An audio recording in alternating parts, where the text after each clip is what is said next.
I can't believe what's happening with our Commanders in the last 48 hours. We've just confirmed that both Jaden Daniels and Terry McLaurin are officially out for Sunday's game against the Falcons. And if you think that's all, you're completely crazy. Because Bobby Wagner just revealed something about Dan Quinn that's going to forever change the way you see this coaching staff. And when you thought we were done, our defensive coordinator, Joe Witt Jr., dropped an analysis on Michael Penix Jr. that has me completely ready for what's coming this Sunday. Do you think Marcus Mariota can repeat last week's magic? Do you think Dan Quinn showed why he's different from any coach we've ever had? And do you know why our defensive coordinator already has the key to stopping Atlanta? Stay until the end because I guarantee after this video you'll understand why this 2025 season is completely different from anything we've experienced in decades.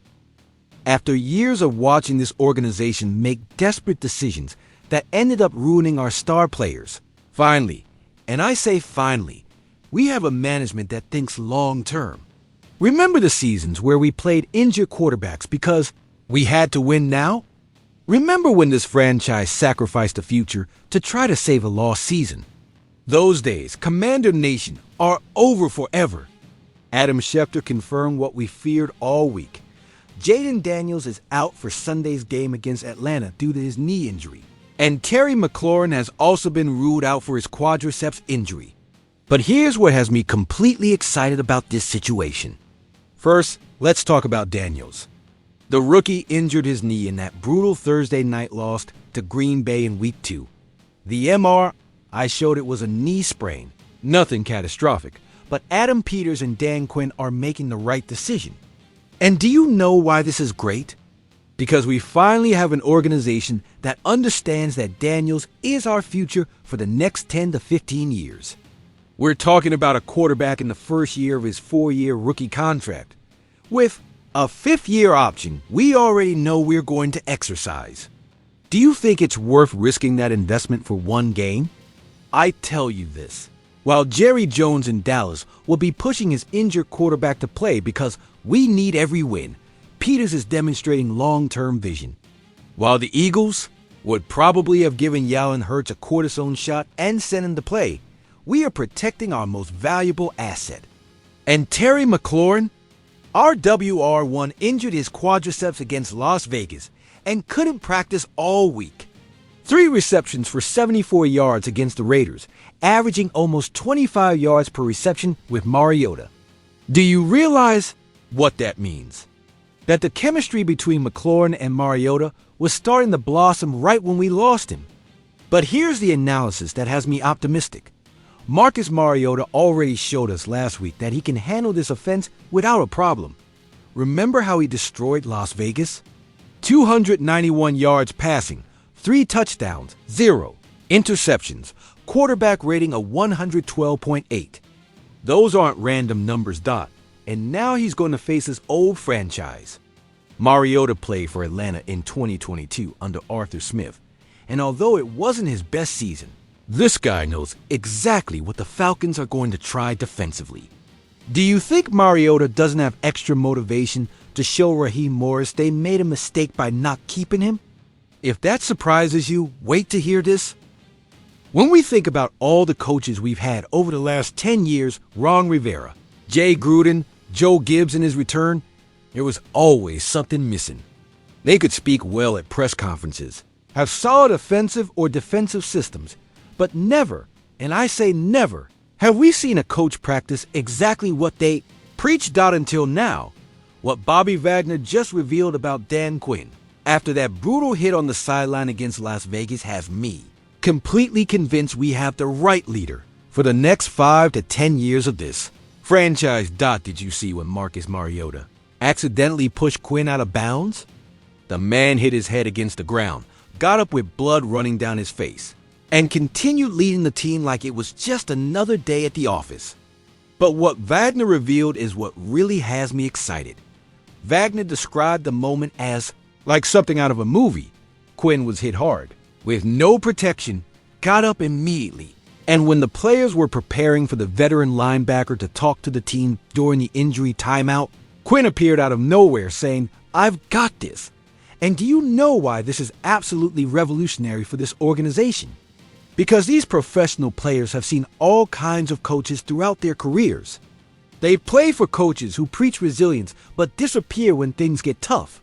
They've seen coaches who talk about sacrifice but aren't willing to sacrifice themselves. But Dan Quinn demonstrated in 30 seconds what authentic leadership means. Wagner put it perfectly. When you see someone leading the team go down like that, and then get up immediately, everything he preaches, we felt like we saw at that moment. I believe that's the difference between a coach and a leader. Let's compare this with what we see in the rest of the NFC East. Can you imagine Mike McCarthy bleeding on the sideline and getting up to keep coaching? Do you see Nick Sirianni taking a hit like that and keeping his composure? Brian Daboll showing that kind of physical resilience? The answer is nitrogen monoxide, and that's why we have a competitive edge that goes beyond X's and O's. This can't be taught on the practice field. It can't be simulated in team meetings. This type of leadership is authentic, and when your players see it, when they experience it in real time, that's when you know you have something special. Wagner admitted he's going to remember that moment forever. Why? Because Quinn validated everything he'd been preaching about resilience, about getting up after being knocked down, about never giving up. In that moment, Quinn wasn't just a coach. He was the living example of the mindset he wants to instill in this organization. And here comes the analysis. That has me more optimistic. These players are out there, sacrificing their bodies every Sunday. They're playing with pain. They're giving everything for burgundy and gold. They're pushing beyond their physical limits. When they see their head coach operating with exactly the same mentality, it motivates them to a completely different level. Do you think this was a coincidence? I believe this is exactly the mentality we needed to instill in Ashbourne after decades of mediocrity. But that's nothing compared to what's coming. After years of watching our defensive coordinators show up without having thoroughly studied divisional opponents, after entire seasons where it seemed our coaches learned about the opposing quarterback's strengths on game day, we finally have a defensive coordinator who does his homework. Joe Witt Jr.'s homework on Michael Penix. Jr. has me completely ready for what's coming this Sunday. Witt Jr. was absolutely specific in his evaluation. The ball flies out of his hand. He's a strong-arm guy who moves better than people think. But here's what really impresses me about this evaluation. Witt Jr. specifically remembered that pass Penix Jr. completed against us last year on 4th and 13. He described it exactly. How he threaded that ball down the seam when he shouldn't have been able to complete it considering the coverage we had at that moment. Do you realize the level of detail that represents? We're talking about one pass from one specific situation last year, and our defensive coordinator not only remembers, but can articulate exactly why it was problematic for our defensive scheme. That's burgundy and gold, baby. That's the level of preparation we needed. Now, let's analyze Penix Jr.'s situation. He was just benched by Kirk Cousins after that crushing 38-20 loss against Carolina. Do you think a 25-year-old quarterback who just lost his starting job isn't going to come out hungry this Sunday? Do you think he won't have something to prove? I tell you this, Penix Jr. is going to come with everything against us. But here's where Witt Jr.'s preparation gives us an advantage. Penix Jr. has only played 3 games this season as a starter with a 1-2 record. He's extremely green in terms of experience reading NFL defenses under pressure. Witt Jr. also mentioned something key. Raheem is going to make sure to put him in positions where he can succeed. That means Atlanta is going to simplify the game plan. They're going to use more play action, more bootlegs, more rollouts to take advantage of that mobility Witt Jr. identified. But do you know what?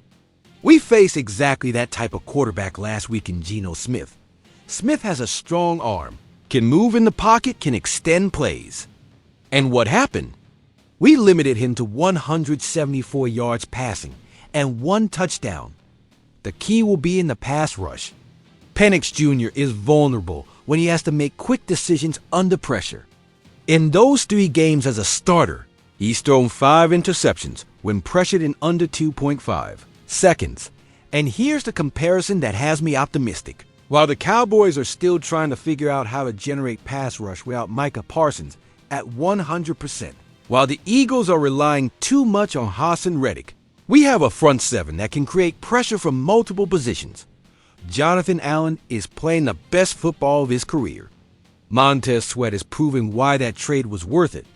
And with Clelin Ferrell providing depth, we have the tools to make Penix Jr. uncomfortable from snap number one. Do you think Atlanta is underestimating our defense because Jaden Daniels isn't going to play? Do you think they're going to try to establish the running game early to protect their young quarterback? I believe they're going to try exactly that. And that's where we have to show we can stop the run and force them into third and longs where Penix Jr. has to make tough throws under pressure. And when you thought we were done? Commander Nation, let's sum up what we just covered. Protection, leadership, and preparation. The injuries to Daniels and McLaurin show we finally have an organization that protects its most valuable assets. Quinn's leadership is creating a culture these players respect and are willing to bleed for. And Witt Jr.'s preparation has us ready to neutralize what Atlanta can bring offensively. Do you think Marcus Mariota can lead this offense to another explosive victory without our two stars? Do you think Quinn's example will inspire these players to play with even more intensity? And are you convinced our defense can make Penix Jr. have a miserable afternoon in his return as a starter? Leave me your responses in the comments, because I want to know exactly what you think about each of these situations. If you think Mariota is going to cook Atlanta this Sunday, hit like on this video. If you think Quinn showed why he's exactly the coach we've needed all these years, share it with other Commanders fans. And if you're true members of Commander Nation like me, subscribe to this channel because we're family here. And families support each other whether we win by 30 points or have to struggle until the end.